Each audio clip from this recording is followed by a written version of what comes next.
Eu vou querer trazer hoje a leitura da carta aos Gálatas.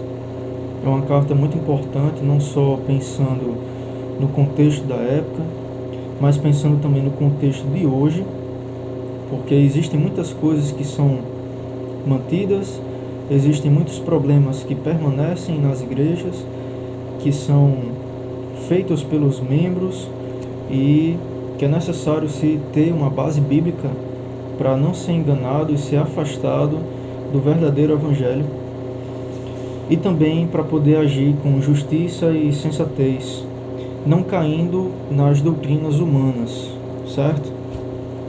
Então a carta aos Gálatas vai tratar de alguns temas muito importantes, como por exemplo, evangelho, que só existe um evangelho verdadeiro, e os Gálatas, eles aderiram a um novo evangelho, a um outro evangelho que não é o verdadeiro, porque o verdadeiro só existe um. Outra coisa também é a justificação por intermédio da fé em Cristo. Outra coisa é o legalismo, certo? E liberdade. No caso, a liberdade que nós temos em Cristo. Então, é o seguinte. A carta aos Gálatas foi escrita, primeiro vamos começar pelo nome Gálatas. Quem são os Gálatas? Os Gálatas são um povo que viveram numa península, numa província, aliás, península não, uma província, chamado de Galácia. No caso, era como um estado, não muito bem delimitado, grande, e que tinha em si algumas cidades que são conhecidas da Bíblia, como Antioquia e Icônio. Então imagina o seguinte, eu tenho tudo isso aqui como sendo o mar Mediterrâneo, certo? Essa parte toda aqui.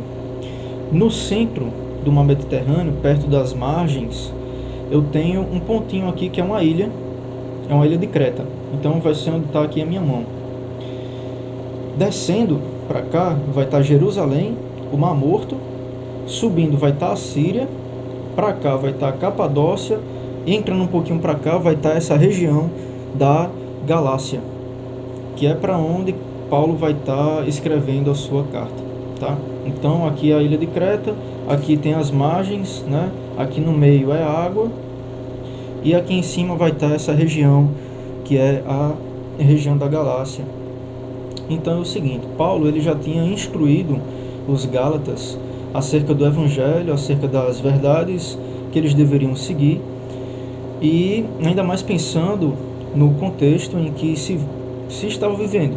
Era um contexto já do cristianismo, ou seja, da nova e superior aliança já instaurada, porque Cristo já tinha sido ressurreto, ele já ressuscitou, então se instaurou uma nova e superior aliança. E acontecem algumas situações com os Gálatas, que é a seguinte, eles andavam bem, eles andavam na verdade do evangelho, mas eles foram corrompidos por cristãos judaizantes, que no caso eram judeus que receberam a mensagem do evangelho, e eles fizeram uma mescla, uma mistura entre o evangelho e o judaísmo, com toda a questão da lei e a necessidade de se observar a lei para que você pudesse ser tido como justo perante Deus, certo? Então eles continuavam observando algumas coisas, como a guarda de dias festivos, guarda do sábado, circuncisão e também as leis dietéticas lá de Levítico, certo? Então a gente vai estar começando a fazer uma leitura aqui da carta aos Gálatas, tá? E vamos lá, no primeiro capítulo a gente primeiro vai falar sobre essa questão do evangelho, que foi aderido um novo evangelho pelos Gálatas, e Paulo ele vai ser muito incisivo sobre o seu repúdio a esse novo evangelho. Então ele vai dizer o seguinte, eu vou tentar ao máximo não fazer a leitura da carta toda para não ficar uma coisa muito extensa e cansativa de leitura literal. Então Eu vou procurar dar uma olhada por cima e explicar aqui do que se trata cada capítulo, o que cada capítulo vai trazer e o que significa cada parte do texto e tudo mais. No caso, cada parte que eu trouxer, né? Então é o seguinte, no capítulo 1, a gente vai ver sobre essa questão de adesão dos Gálatas a um outro evangelho. E Paulo vai dizer que ele se maravilhou, no caso se impressionou, com a velocidade que os Gálatas passaram de um evangelho para outro. No caso de um evangelho verdadeiro de Cristo para um outro evangelho falso que estava sendo propagado pelos cristãos judaizantes, certo? E Paulo fala que não há nenhum outro evangelho. E ele diz o seguinte: ainda que nós mesmos, ou seja, os apóstolos, né, ou um anjo do céu vos anuncie outro evangelho diferente desse, além desse que já vos tenho anunciado, ele diz, seja anátema. Aí já vou dizer o que é isso, anátema. Assim como eu já tenho dito a vocês, agora de novo também digo, novamente. Ele repete no versículo seguinte a mesma coisa. Se alguém vos anunciar outro evangelho, além do que já recebestes, seja anátema. E o que significa essa coisa de anátema? Basicamente, Paulo está dizendo que aquela pessoa deve receber sobre si o juízo de Deus, certo? Então, isso aqui é uma situação séria de deturpação das verdades do Evangelho, e Paulo diz que seja anátema aquele que fizer isso. Então, existe uma verdade, e essa verdade ela não pode ser adulterada, ou melhor, não deve ser adulterada, certo? Então, Paulo, ele vai falar sobre quem ele é. Quem é Paulo? Paulo, ele é apóstolo de Cristo, e aquilo que ele recebeu, a verdade que ele recebeu, ele não recebeu por carne e sangue, ou seja, ele não recebeu de homem e nem pediu permissão a homem algum para que ele pudesse fazer a divulgação dessa verdade, porque ele já foi autorizado pelo próprio Jesus, que apareceu a ele. Então, ele fala dessa questão de quem ele é, e nesse mesmo contexto, quando Paulo está falando sobre quem ele é, ele diz, inclusive, um fato pesado, digamos assim, sobre si mesmo, de que ele, quando era um judeu praticante, ele perseguiu a igreja de Deus. Então ele cometeu algumas atrocidades em função de não conhecer a verdade. Então Paulo, ele diz aqui que ele era um perseguidor, um inimigo da igreja de Deus. E quando fala igreja de Deus, que igreja seria essa? Seria uma igreja espiritual. Esse nome igreja ele vai aparecer no Novo Testamento, e por que aparece no Novo Testamento, não aparece no Antigo Testamento o nome igreja em específico? Porque a igreja de Deus, que é uma igreja espiritual, ela aparece, né, ela surge por meio do envio do Espírito Santo aos corações dos homens. Então, os corações dos homens são transformados de corações de pedra a corações de carne, e assim o Espírito Santo ele pode fazer morada nos corações dos homens, e é nos corações dos homens que estará o templo espiritual do Senhor, certo? Então, quando Paulo fala que ele perseguiu a igreja de Deus, é uma igreja espiritual, não é uma igreja denominacional. Existiam várias igrejas aqui, cristãs, certo? Inclusive, Paulo escreve as cartas dele para essas igrejas. Então, ele era perseguidor das igrejas de Deus, e Quando, quando um pessoal de uma província pela qual ele já tinha passado antes, né? Eu não sei se ele cita aqui a província em específico, mas aí ele fala aqui: eis que diante de Deus testifico que não minto. Depois fui para as partes da Síria e da Cilícia, e não era conhecido de vista das igrejas da Judéia que estavam em Cristo, mas somente tinham ouvido dizer: aquele que já nos perseguiu anuncia agora a fé que antes destruía, e glorificavam a Deus a respeito de mim.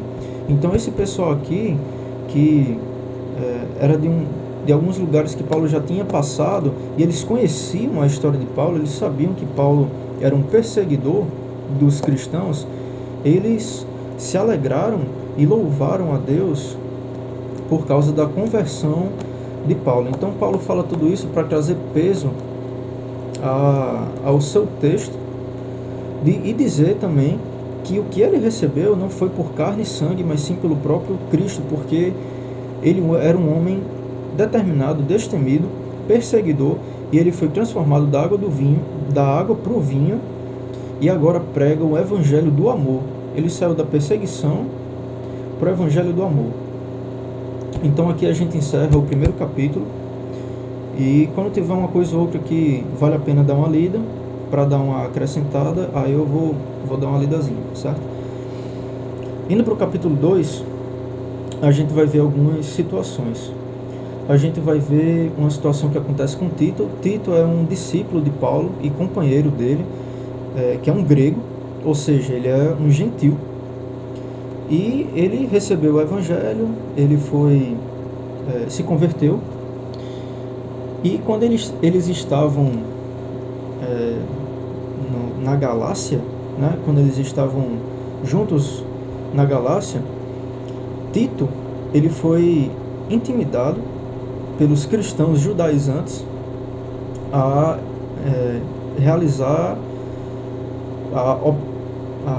as práticas judaicas, né? A observar a lei judaica. Então, ele foi constrangido a circuncidar-se, que era uma prática judaica, só que não faria sentido isso, Tito fazer isso, né? Primeiro que ele não se justificaria perante Deus por meio de lei. E os judaizantes, eles não entendiam da graça, eles entendiam da lei, porque eles nasceram dentro daquilo, e para mudar aqueles costumes tem um caminho, né? Não seria uma coisa simples, não seria uma coisa fácil. Então Paulo, ele vê isso acontecendo, e está aqui no texto falando que ele fala que esses judaizantes, eles espiaram a liberdade que eles tinham em Cristo, e eles estavam tentando tirá-los da liberdade em Cristo de volta para o cativeiro. E o que acontece é que esses cristãos judaizantes, eles respeitavam Paulo porque eles conheciam Paulo. Então, quando Paulo ele rebateu, e ele não simplesmente aceitou o que eles estavam fazendo, mas ele rebateu e os repreendeu, eles não rebateram Paulo, porque eles sabiam quem era Paulo e eles respeitavam Paulo.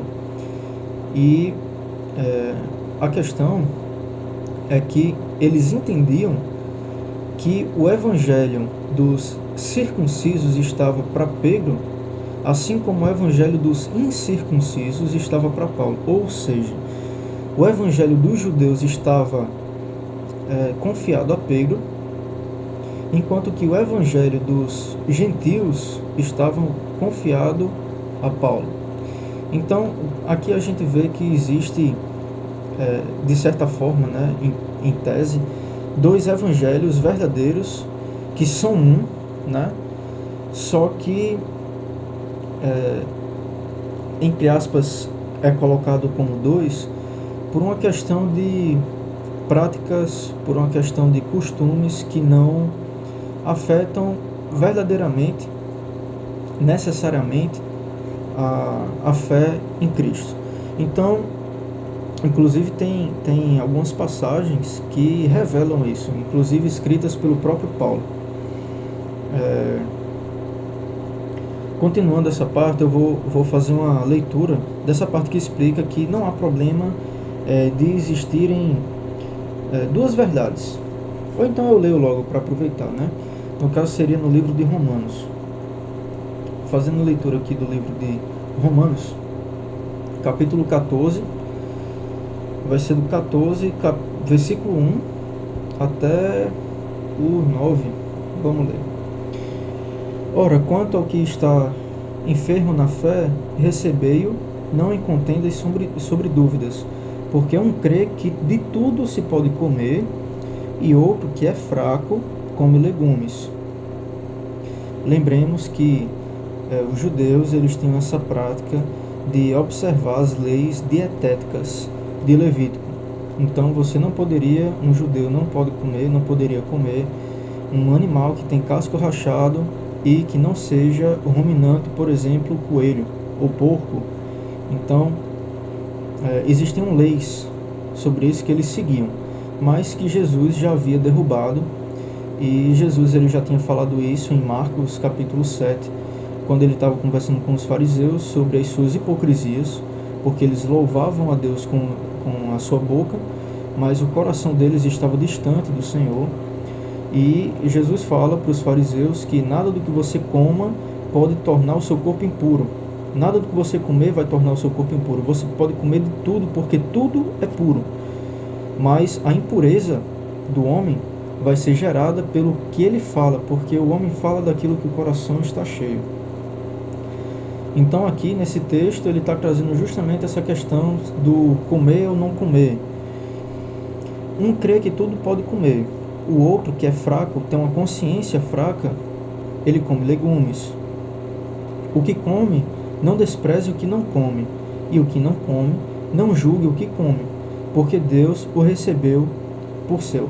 Deus ele vai receber tanto aquele que tem a consciência mais fraca, como aquele que é mais bem instruído, tem uma consciência mais forte. Ele sabe que a comida nada é. A comida, ela não vai edificá-lo, não vai destruí-lo, não vai justificá-lo perante Deus, e por causa disso ele come tudo. Mas existe outro que tem algum receio, seja por qual razão seja, até por uma questão cultural. Vamos supor, um povo que antes era um povo idólatra e realizavam sacrifícios animais. Pode ser que um cara que tem uma consciência fraca e que foi convertido ao cristianismo, ele não coma mais aquele animal, por uma questão de consciência. Ele pode, mas ele não vai comer por uma questão de consciência dele. Então, tudo bem. Deus ele recebe a glória de um e a glória de outro, independente. Quem és tu que julgas o servo alheio? É uma coisa que a gente precisa ter cuidado, de ficar julgando o servo alheio, apontando e tudo mais, né? Até porque existe existe uma ordem para as coisas, né? A justificação, ela precede a santificação, não é o contrário. Então, primeiro, você é feito justo por Jesus, por intermédio da fé em Cristo, no sacrifício perfeito dele. E depois, você passa pela santificação, que é um processo que leva a uma vida. Então, primeiro é necessário que a pessoa conheça Cristo, para que ela seja feita justa, e depois passar por um processo de santificação. E o que acontece nas igrejas, que é uma questão associada a legalismo ainda, né? Observar o comportamento externo de alguma pessoa e a partir daí fazer uma exclusão dela. Pôr de canto, excluir. Tem igreja que dá punições, né, para as pessoas. Eu ouvi uma história e pessoas se afastam por conta disso, certo? E assim, se afastar da igreja não tem problema, o problema é se afastar de Cristo, e que pode acontecer por causa do mau comportamento, da má postura de alguns membros. Eu já ouvi uma história de que tinha duas meninas que congregavam numa igreja pentecostal e tal, e elas estavam sempre indo para festas, mas ao mesmo tempo que elas iam para as festas, bebiam e tudo mais, elas iam para a igreja também. Então, por mais que elas tivessem passado a noite anterior toda numa festa, no dia seguinte elas estavam na igreja. E aí rolou uma conversa lá nessa igreja. Os irmãos ficaram sabendo que elas estavam, entre aspas, na gandaia, estavam nas festas e não sei o que. E aí eles decidiram dar uma punição para elas, de tipo, elas deixarem de participar de uma atividade da igreja, vamos supor, coral, né?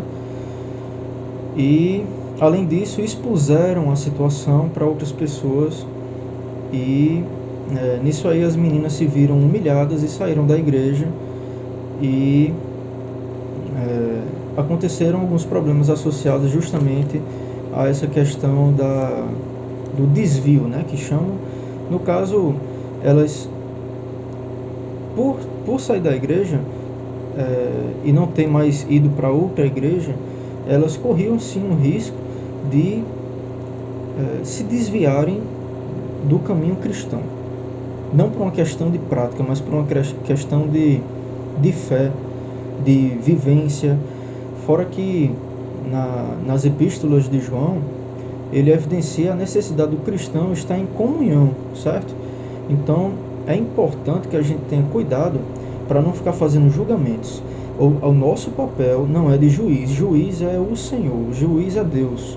O nosso papel é de advogado. A gente tem que agir pelo irmão, a gente tem que agir em amor, a gente tem que sempre procurar a melhor das opções, a gente tem que sempre procurar enxergar as coisas da melhor forma possível. Fulaninho de tal cometeu tal erro. Não, mas ele pode ter cometido por tal coisa e tal coisa. Vamos conversar com ele. É uma postura completamente diferente de você cair em qualquer conversa e já apontar o dedo e já criminalizar aquela pessoa, incriminar aquela pessoa, quer dizer. Vamos colocar dessa forma, certo? Então, quem és tu que julgas o servo alheio?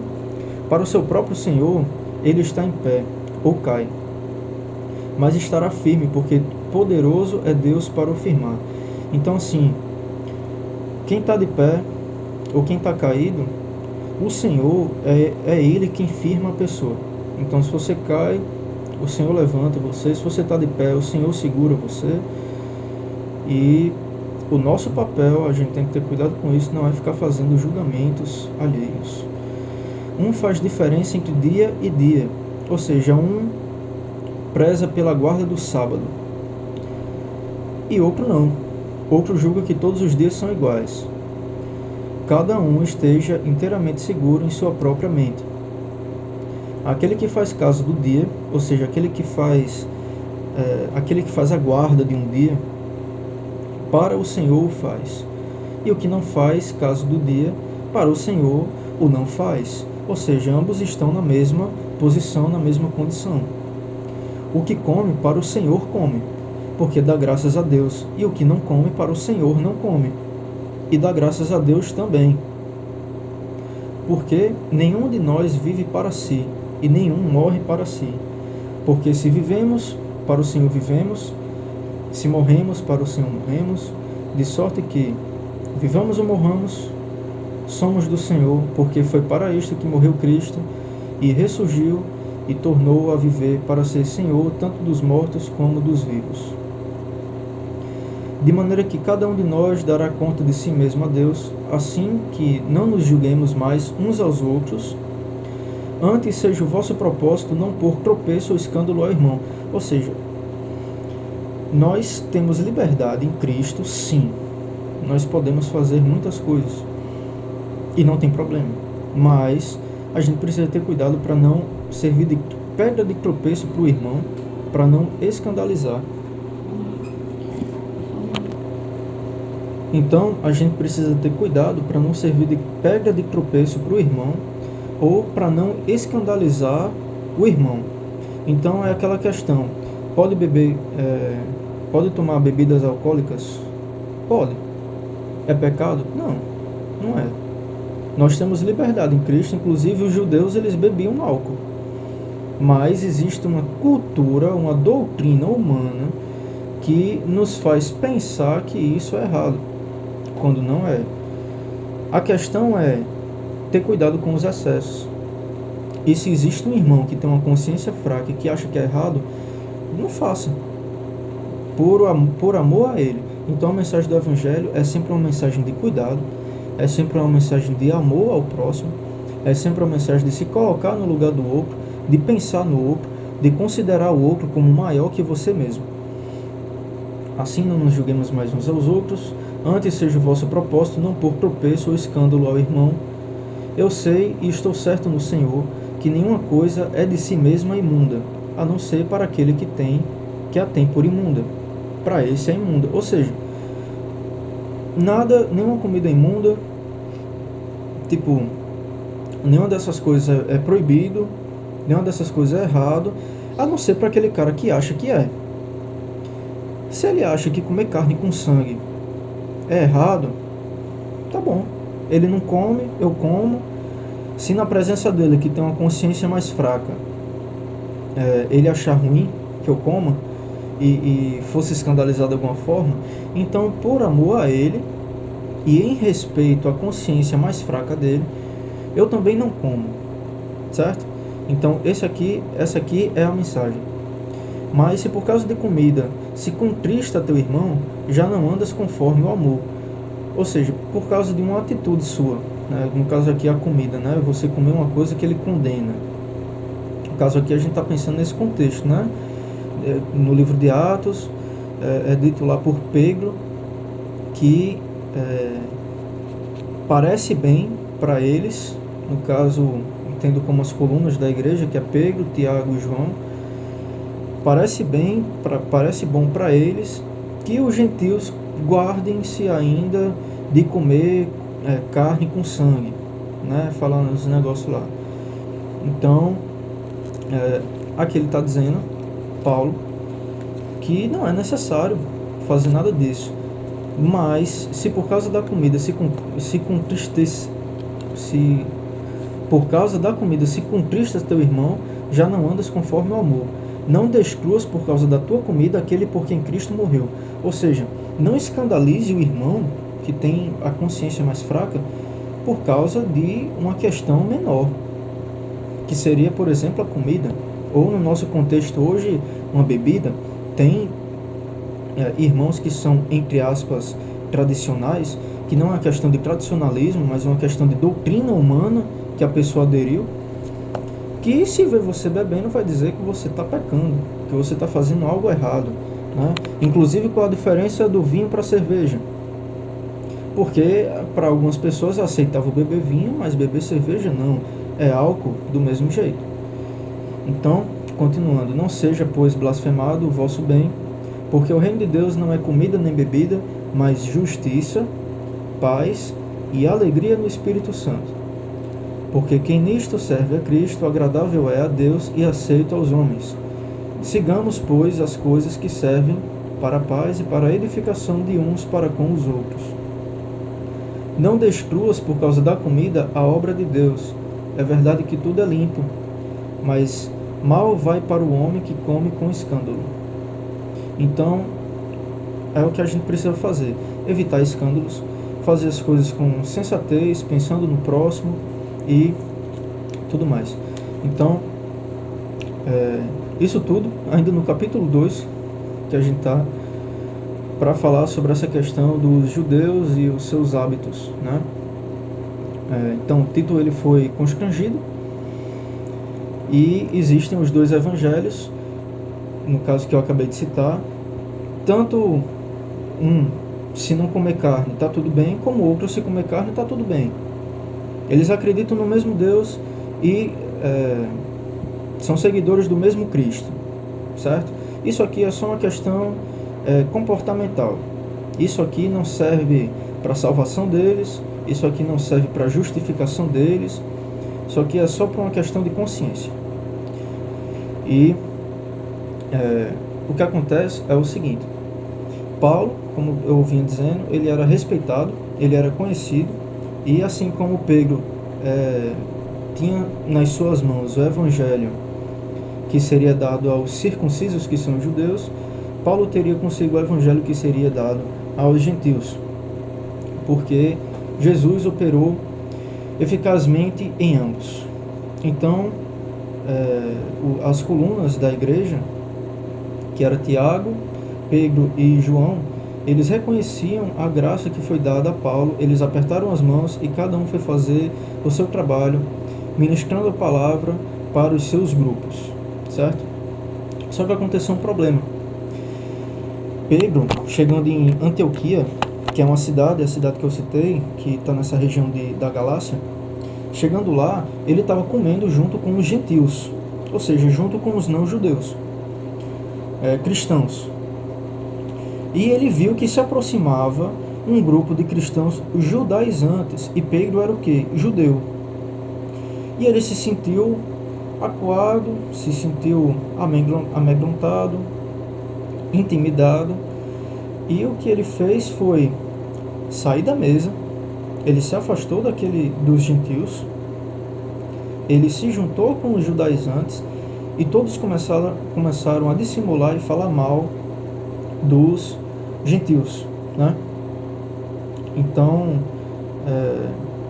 Paulo, quando ele viu isso, ele percebeu que eles não estavam agindo corretamente, eles não estavam agindo de acordo, e principalmente Pedro, ele se tornou repreensível porque ele estava agindo de maneira hipócrita. E aí Paulo solta essa aqui, na frente de todo mundo, ele repreende Pedro, que era mais velho que ele. Pedro é mais velho que Paulo. Só que Paulo, ele não se constrange, ele não abaixa a cabeça para homem, ele abaixa a cabeça para o seu líder espiritual, que é Jesus. Então, por causa disso, ele repreende Pedro, que era um cara renomado, era um dos cabeças lá da igreja, um dos pilares da igreja, e ele fala assim: se tu, Pedro, sendo judeu, vives como gentil e não como judeu, por que obrigas os gentios a viverem como judeus? O que é que isso quer dizer? Lá no livro de Atos acontece uma situação. Pedro, ele tem 3 sonhos iguais, em que desce do céu uma rede cheia de animais impuros. No caso, tem animal que se arrasta pelo chão, tem ave que é impura, aí tem aquele lá do casco rachado que não é ruminante, como porco. E aí estava uma rede descendo do céu, cheia desses animais, e Pedro fala que não vai comer. Eu não como não, porque isso aí é impuro. E aí Deus ensina a Pedro, dizendo que não é para ele chamar de impuro, que ele mesmo já disse que é puro. Ele determinou que é puro. Deus, ele determinou que aquilo ali é puro. E aí Pedro entende. E aí os judeus, eles não se misturavam com os gentios. Inclusive a pregação da palavra era de judeu para judeu, não era de judeu para gentil. Então existia aí uma separação entre os dois. Mas Jesus, ele veio para unir nesse sentido. Então existia um gentil, Cornélio, que conheceu Deus, orou. Ele era um homem de fé, era um homem de boa conduta, ele tinha princípios, ele agia corretamente, com justiça. Ele orou a Deus pedindo para que pudesse conhecê-lo melhor. E Deus mandou ele ir até Pedro. Ele recebeu a revelação de Deus, foi até Pedro. Ao mesmo tempo, Pedro recebeu essa revelação para ele não dizer que é impuro aquilo que Deus tornou puro. E quando ele acorda, ele recebe a notícia de que Cornélio, esse rapaz, esse gentil, tinha ido lá, porque Deus deu a revelação a ele, foi lá pedir para Pedro pregar o evangelho na casa dele, de Cornélio, na casa de um gentil para gentios, coisa que Pedro não fazia, porque Pedro era judeu, de judeu, e pregava para judeu. E aí Pedro foi, porque Deus o instruiu, o ensinou. Ele foi lá e todo mundo se converteu. A partir daí, o que foi que Pedro passou a fazer? Ou melhor, o que é que Pedro parou de fazer? Pedro ele parou de observar as leis dietéticas de Levítico, porque ele foi ensinado por Deus que não era impuro.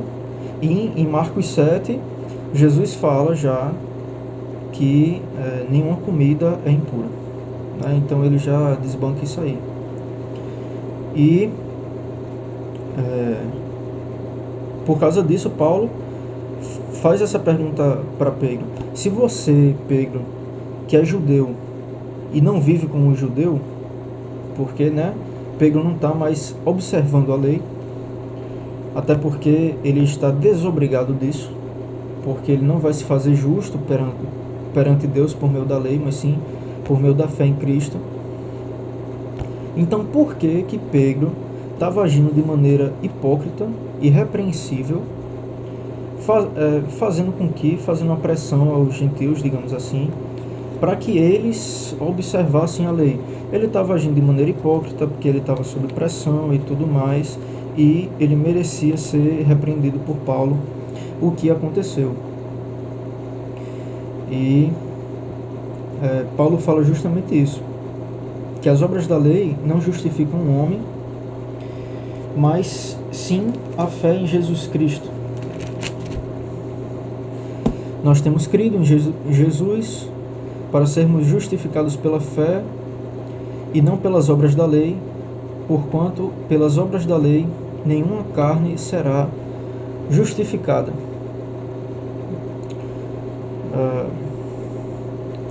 E ele ainda fala mais. Ele fala uma coisa aqui que é a seguinte: não aniquilo a graça de Deus, porque se a justiça provém da lei, segue-se que Cristo morreu debalde. Então ele fala o seguinte: se a justiça provém da lei, então Jesus morreu de graça, porque a nossa justificação se dá por intermédio de Cristo, não é da lei.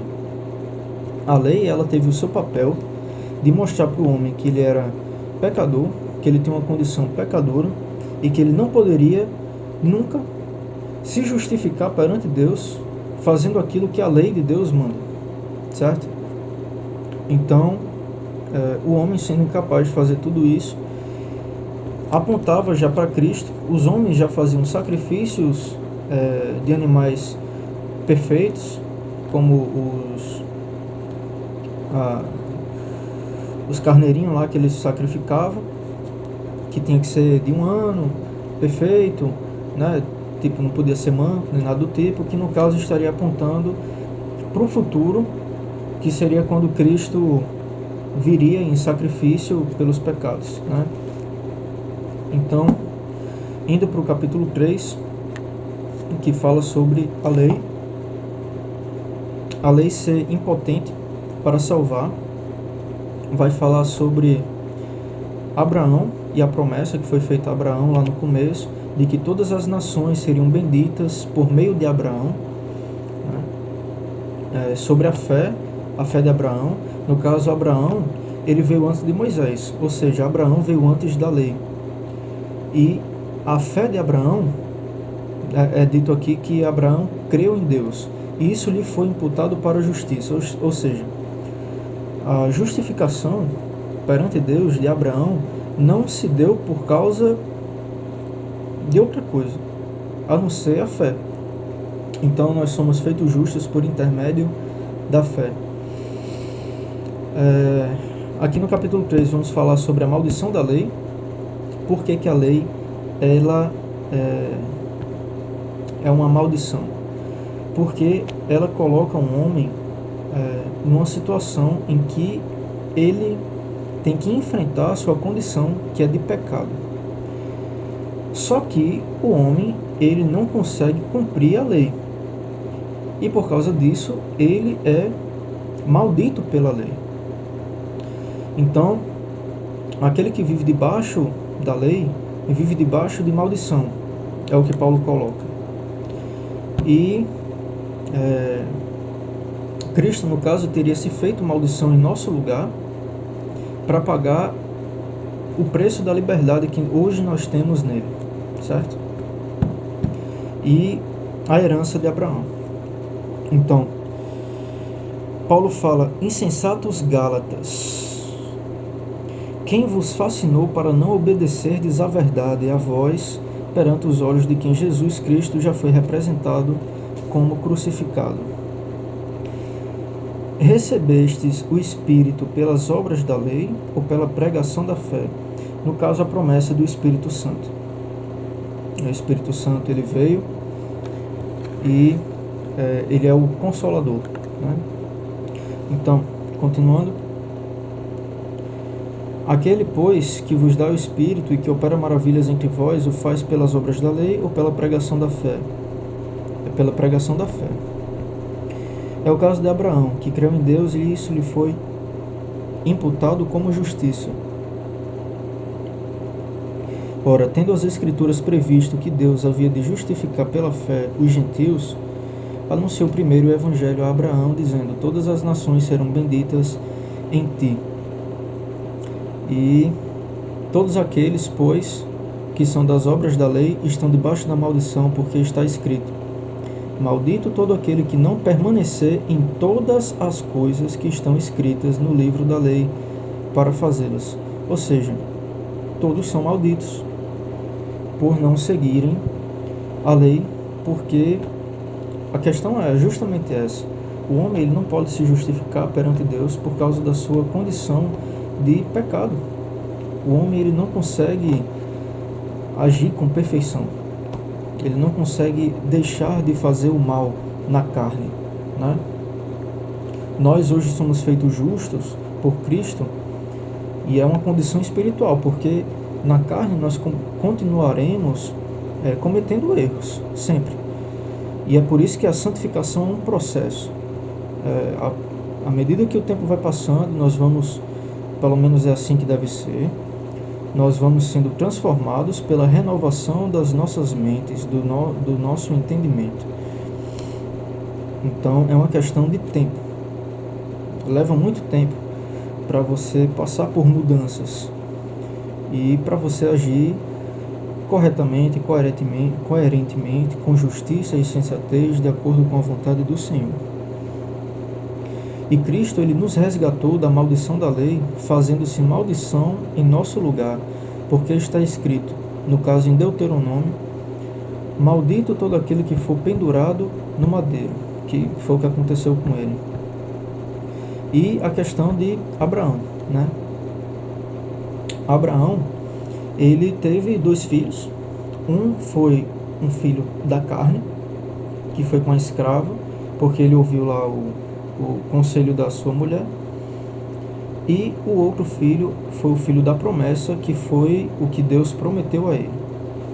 Então, Paulo, ele vai fazer aqui uma relação entre o filho da carne de Abraão com Agar e o filho da promessa de Abraão com Sara. E deixa eu ver. As promessas foram feitas a Abraão e a sua posteridade. E a sua posteridade é Cristo. Então, todas as nações serão benditas, né? E isso aconteceu. E essa posteridade de Abraão é Cristo, e por meio da fé em Cristo nós recebemos a herança de Abraão. E nós somos benditos, não mais malditos, como seria se estivéssemos debaixo da lei. Mas nós estamos debaixo da graça. Sigamos. Logo, para que a lei foi ordenada por causa das transgressões, até que viesse a posteridade a quem a promessa tinha sido feita, e foi posta pelos anjos na mão de um medianeiro. Se dada fosse uma lei que pudesse vivificar, a justiça na verdade teria sido pela lei, o que não foi. A nossa justiça é Cristo. Mas a Escritura encerrou tudo debaixo do pecado, para que a promessa pela fé em Jesus Cristo fosse dada aos crentes. Antes que a fé viesse, estávamos guardados debaixo da lei e encerrados para aquela fé que se havia de manifestar. Porque todos quanto fostes batizados em Cristo, já vos revestistes de Cristo. E falando em batismo, aqui fala sobre ser batizados em Cristo, somos batizados em Cristo. Quando a gente dá uma lida lá em Atos, a gente vê toda essa questão do batismo, batismo em águas. Só que existe um batismo que não é em águas, existe um batismo que é feito em Cristo, certo? Então, quando você se converte, você passa a fazer parte do corpo de Cristo, você é batizado em Cristo. Isso não tira a necessidade de você fazer um batismo em águas para declarar publicamente a sua fé, né? E no livro de Atos mesmo, mostra que esse batismo ele pode ser feito para qualquer pessoa pode se batizar desde que ela tenha fé em Cristo. Então, no livro de Atos acontece uma situação em que Filipe, que ele tinha sido enviado para uma missão, ele está passando por uma região que está passando uma carruagem, está vindo uma carruagem, e nessa carruagem tem um eunuco, que é um rapaz que ele é castrado, né? Essa galera eunuco normalmente trabalha, pelo menos que eu saiba, trabalha como protetor da rainha, tem umas coisas assim, os caras têm uma grana, eles ganham bem, e esse eunuco, ele estava lendo o livro de Isaías, que é um livro profético, e ele não estava entendendo a parte que falava lá sobre Jesus, no caso em profecia, né?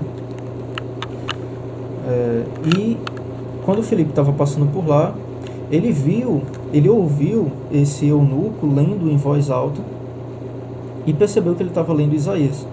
E ele se aproximou e eles conversaram. Filipe se ofereceu para explicar as coisas a ele, que o eunuco disse que ele não entendia porque não tinha ninguém para explicar. E provavelmente Filipe fez uma pregação para ele, falou sobre Jesus, falou sobre batismo, falou sobre a nova vida e, inclusive, um ponto sobre essa questão da nova vida.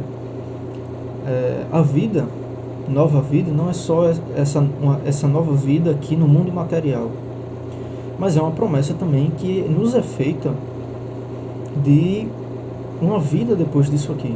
Então, uma vida num reino espiritual, porque o homem não é só corpo, o homem também é espírito, o ser humano é espírito também. Então, existe essa mensagem para que possamos elevar os nossos olhos para além do mundo material, porque existe uma outra coisa depois disso aqui, certo?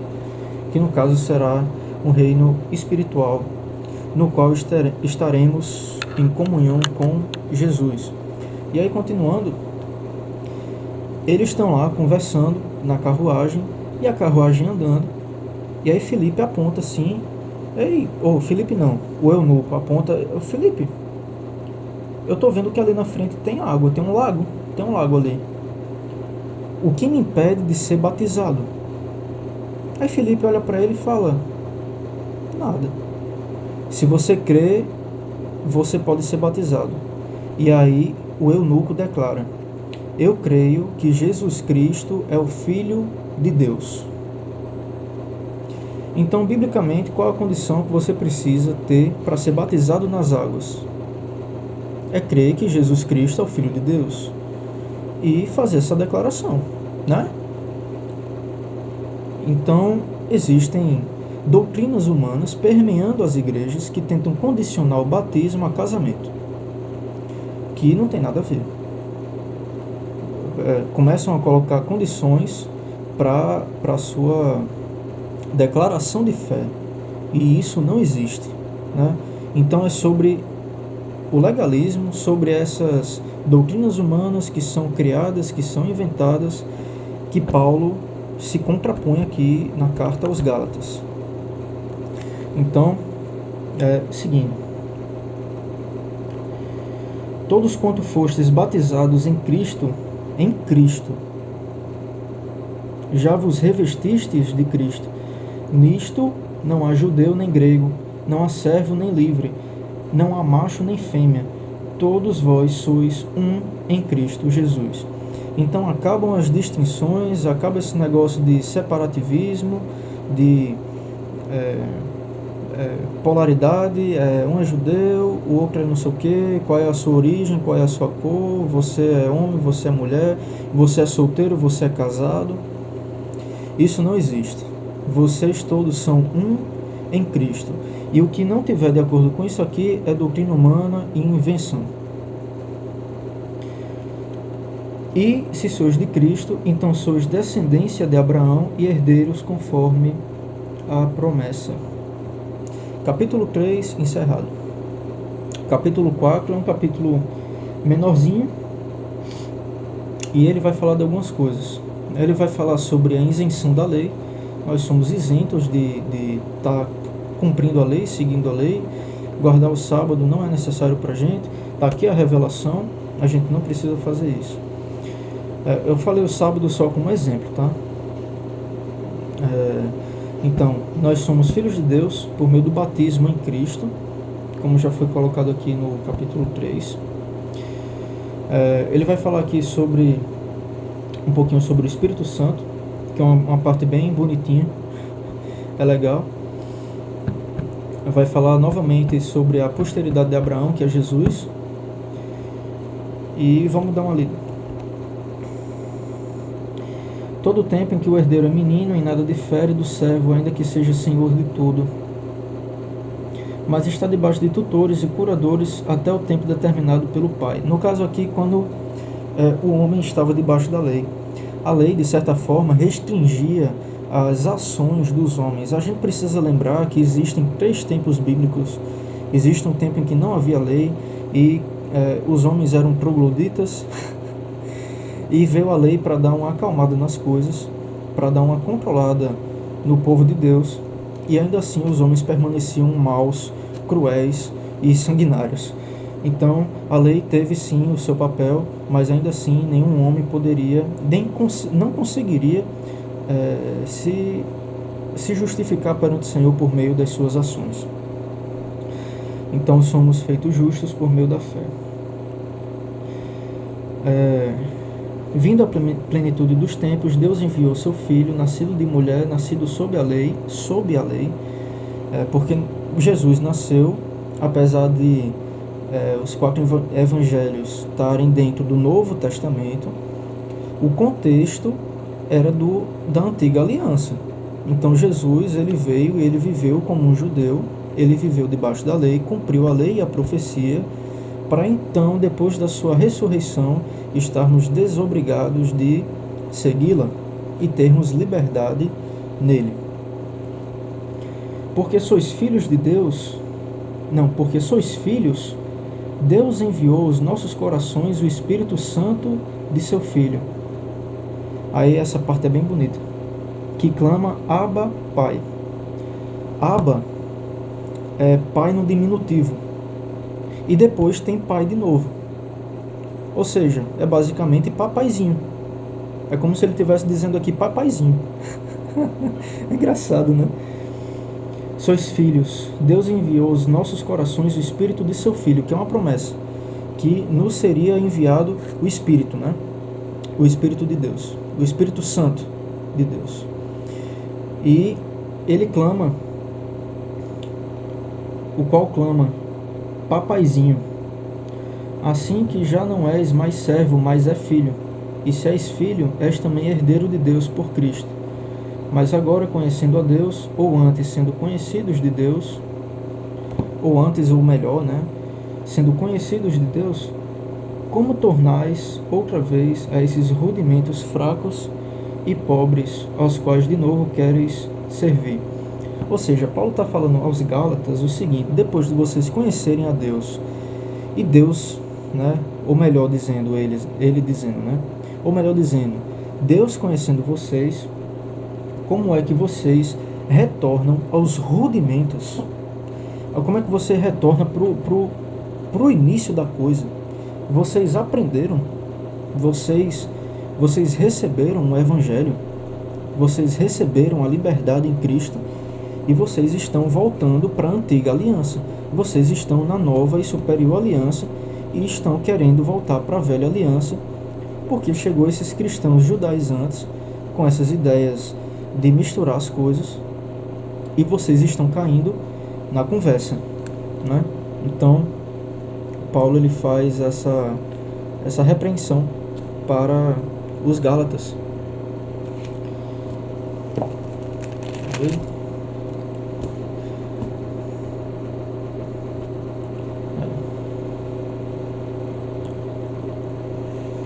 Capítulo 5, vamos para o capítulo 5. Então, exortação a conservar a liberdade cristã.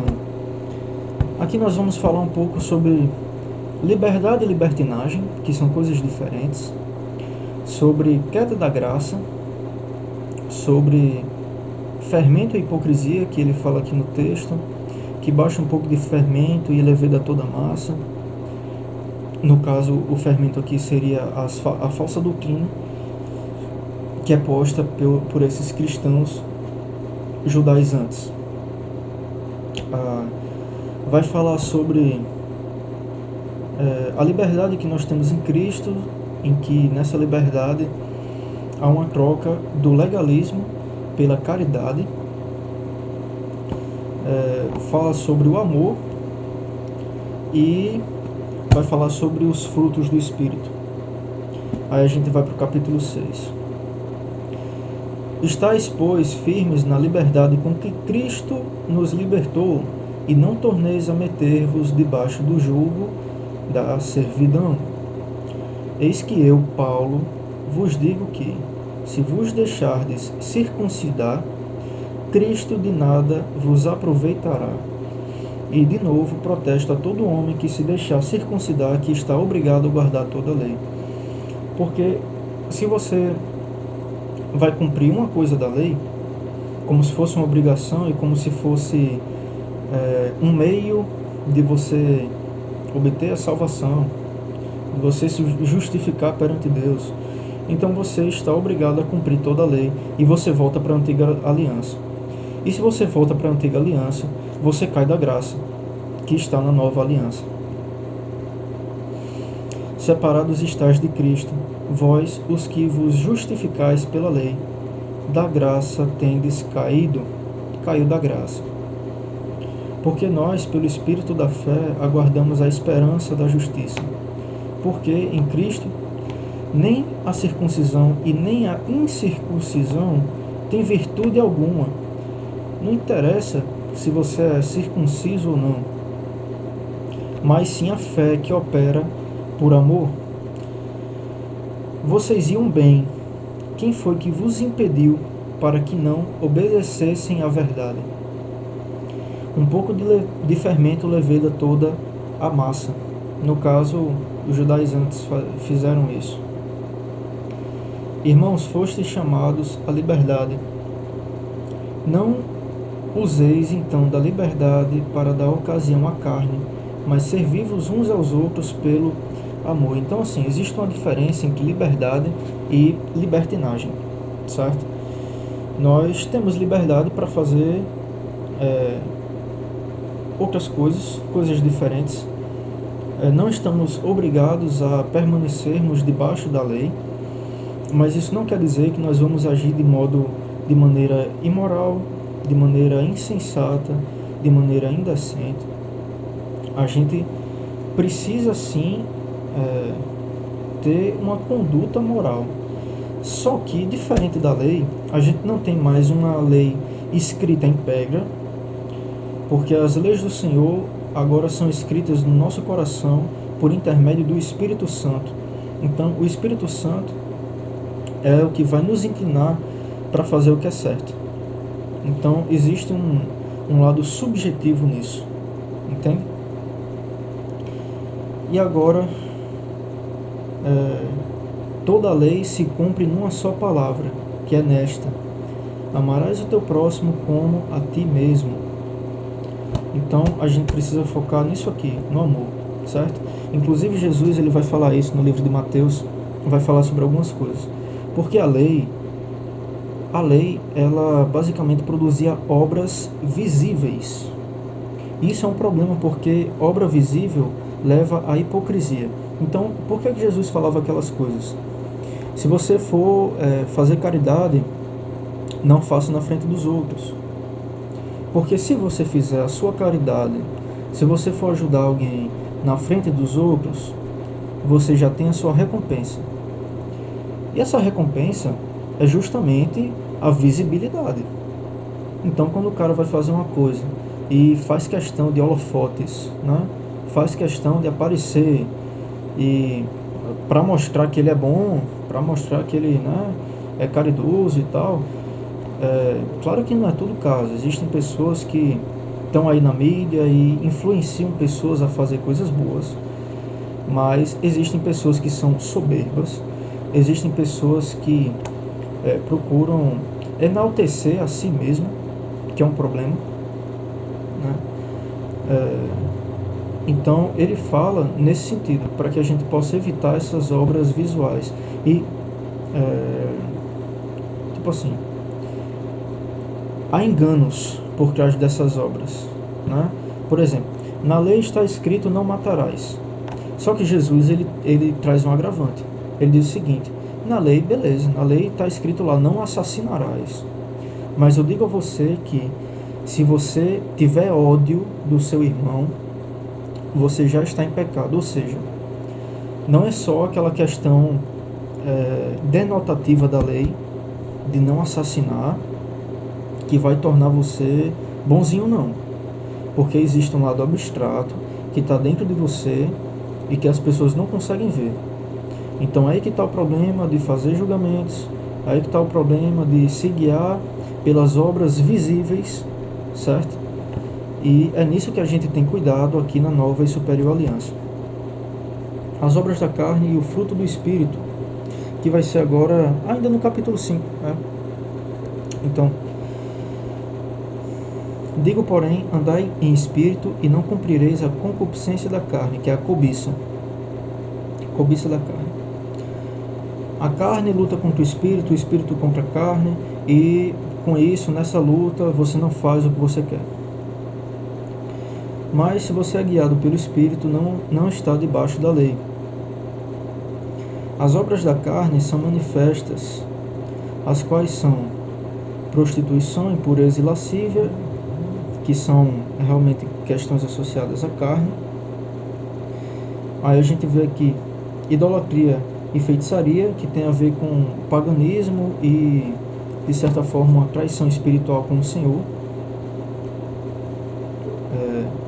Inimizades, porfias, emulações, iras, pelejas, dissensões, heresias, que tem a ver aqui com os temperamentos e questões associadas com a sociedade, né? Como você lida com as pessoas, né? Você cria inimizades, você tem desavenças, desentendimentos, tem raiva, guarda rancor. Todas essas coisas são obras da carne, estão dentro das obras da carne. Invejas, homicídios, bebedices e glutonarias e coisas semelhantes a essa, né? Então, quando eu falo aqui bebedices, eu tinha falado antes sobre o álcool, que você pode comer, quer dizer, você pode beber, mas como eu falei também, que a gente precisa agir dentro de uma linha de ação sensata e justa, certo? Então, não é porque você tem liberdade para beber que você vai se tornar um alcoólatra, porque isso é um problema. Você vai estar se viciando numa coisa e você vai deixar de ser livre. Você vai se tornar escravo de uma coisa, certo? Então, a gente precisa ter cuidado com esses entendimentos. Mas o fruto do Espírito é amor, gozo, paz, longanimidade, benignidade, bondade, fé, mansidão, temperança. E o que é a benignidade? A benignidade é você prezar pelo bem-estar do outro, pela felicidade do outro, realmente prezar pelo outro, colocando como importante, apesar dele fazer algo contra você. Então isso é benignidade. É você não dar o troco na mesma moeda. É você fazer diferente. E isso é fruto do Espírito. Todos esses são frutos do Espírito. E contra essas coisas não há lei. E os que são de Cristo crucificaram a carne com suas paixões e cobiças. Se vivemos no Espírito, andemos também no Espírito. Não sejamos cobiçosos de vanglórias. Tem gente que sempre corre atrás dessas coisas, né? Status social, poder aquisitivo, cultura acadêmica, tudo para se amostrar. E não nos irritemos uns aos outros, invejando uns aos outros. E capítulo 6, que vão ser aqui as últimas exortações, a gente vai falar sobre algumas coisas, como ofensas, sobre semeadura. No caso, o que você semeia na carne, você vai colher da carne. O que você semeia no Espírito, você vai colher do Espírito. A questão da vanglória, que a gente citou agora há pouco, né? Não sejam cobiçosos de vanglória. E sobre a circuncisão novamente, né? Então, irmãos, se algum homem chegar a ser surpreendido em alguma ofensa, vós que sois espirituais, encaminhai o tal homem com espírito de mansidão, olhando por ti mesmo, para que não sejas também tentado. Então, se alguém ofender você, que você se dirija a ele com espírito de mansidão, olhando por ti mesmo, tendo cuidado para que você não seja tentado, porque numa situação dessa, você é tentado a agir com arrogância, com rispidez, com falta de educação, né? Com falta de respeito. Então, você precisa ter cuidado. Levai as cargas uns dos outros, e assim cumprireis a lei de Cristo, né? Inclusive, é um dos verbos no imperativo que a gente tem, suportai-vos, né? A gente deve suportar, ou seja, dar suporte uns aos outros. A gente precisa ajudar uns aos outros, né? Eu não nego que existe também o outro lado de certa forma, suportar as pessoas, porque existem situações e situações, pessoas e pessoas, e às vezes o que a pessoa precisa fazer mesmo é suportar, né? Suportar aquela situação, suportar, como falou aqui, né? Um cara ofendeu. Você precisa se dirigir à pessoa com espírito de mansidão. Você vai estar suportando aquela situação, né? O que semeia na carne, da carne se fará corrupção. Mas o que semeia no Espírito, do Espírito se fará a vida eterna. Ou seja, colherá. Aquele que plantar no Espírito vai colher vida eterna, e o que plantar na carne vai colher corrupção. E aí entra aquela questão do mundo material, né?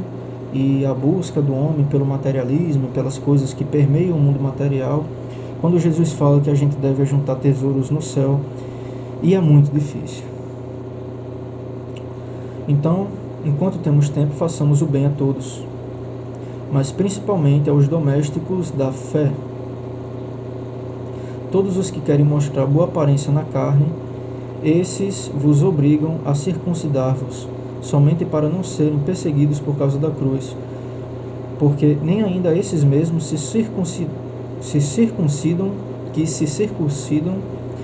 guardam a lei, mas querem que vos circuncideis para se gloriarem na vossa carne.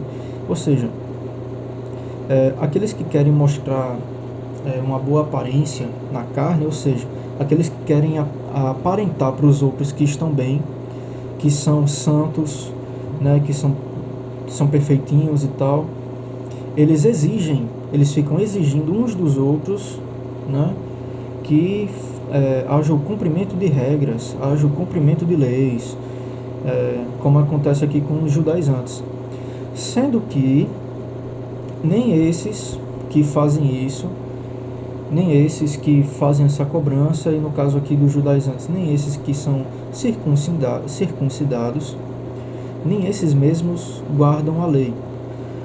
O ponto é o seguinte: a gente realmente precisa ter cuidado com esse negócio de julgar o outro, porque todo mundo tem defeito, todo mundo tem problema agudo, problema crônico, seja qual problema for, todo mundo tem, e tem que ter cuidado com essa questão de julgar para não cair em hipocrisia, certo?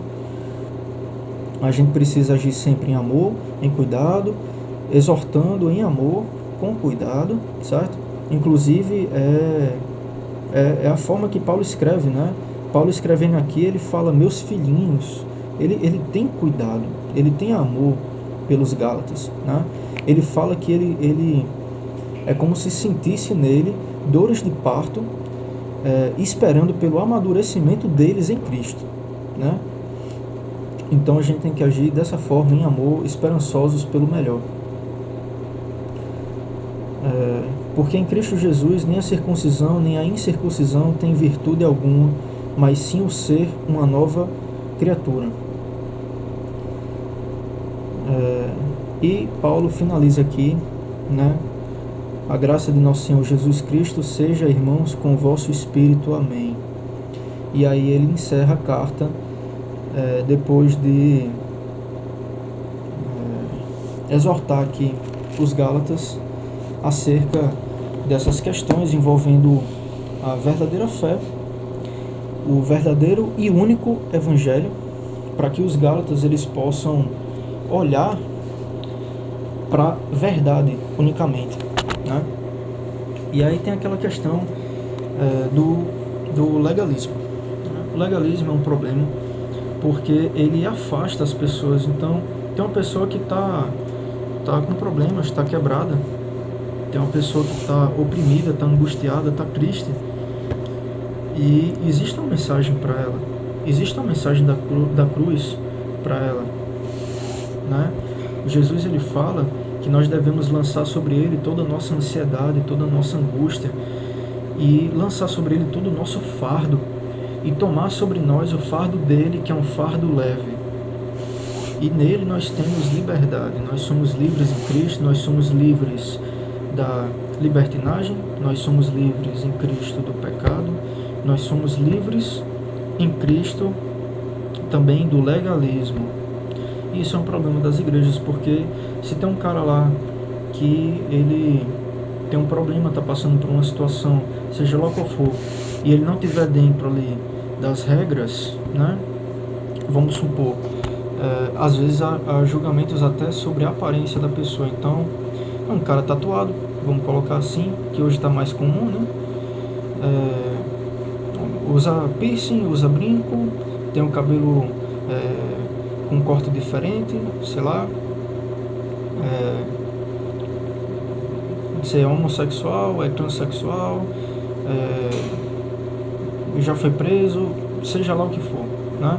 A mensagem da cruz, o Evangelho, ele está aberto para todos, e todos podem ser tocados, transformados por meio dessa mensagem de Cristo. Então, é importante ter cuidado com essa questão do legalismo, porque até mesmo as pessoas de dentro da igreja são afetadas por essas questões, são afetadas por essas doutrinas, né? Então, tem gente dentro da igreja que sai da igreja, fica angustiado, ela percebe uma contradição, muitas vezes, entre o que a igreja está fazendo, o que os membros estão fazendo e o que está na Bíblia, e por causa disso elas saem e deixam de estar unidas com os outros membros do corpo de Cristo, que é uma coisa importante para que cada um, da sua maneira, possa somar, se fortalecer. Estar em comunidade é importante você receber ali a palavra, receber ali a oração, o evangelismo, a música, tudo isso é importante. E aqui tem uma música de uma banda que é uma música em inglês, é uma banda cristã, o nome é For Today, E o nome da música é Break the Cycle, que significa quebre o ciclo. E aqui fala, na primeira parte, sobre uma pessoa que está perdida, né? O que fizemos, o que nos tornamos, espelhos quebrados refletindo escuridão. Basicamente está mostrando aqui o estado interior da pessoa. Visão turva, corações fechados. Eu virei o rosto para os que foram enviados para amar. Mas agora eu ouço sua voz me chamando para casa. Não acabou ainda. Essa banda ela traz umas músicas muito legais, muito interessantes, que trazem uma perspectiva de alguém que está afastado dos caminhos do Senhor, ou então que está meio perdido, né? Está passando por uma situação complicada, difícil, e acaba conseguindo colocar essas situações em forma de letra. Então aqui está falando que essa pessoa está ouvindo a voz de Deus chamando ela de volta para casa, que não acabou ainda, que não é o fim, trazendo esperança para desesperança e desespero, transformando corações de pedra em corações de carne, que é o que é feito conosco na nova e superior aliança. Depois da ressurreição de Cristo, nossos corações são transformados em corações de carne, e as leis do Senhor são escritas nesse coração de carne. E nós agora agimos em prol da lei superior que existe, né? Que é amar a Deus acima de tudo, de todas as coisas, e amar o próximo como a nós mesmos, né? Então impera aqui a lei do amor, que cumpre todo o mandamento, todo o resto. Em um mundo guiado à destruição, a resposta está aqui. Estamos tão cegos para não ver. É o cego guiando o cego, liderando os cegos à morte. Então quebre o ciclo. Na escuridão do medo há uma luz do amanhecer. Só estamos desamparados porque estamos sem coração.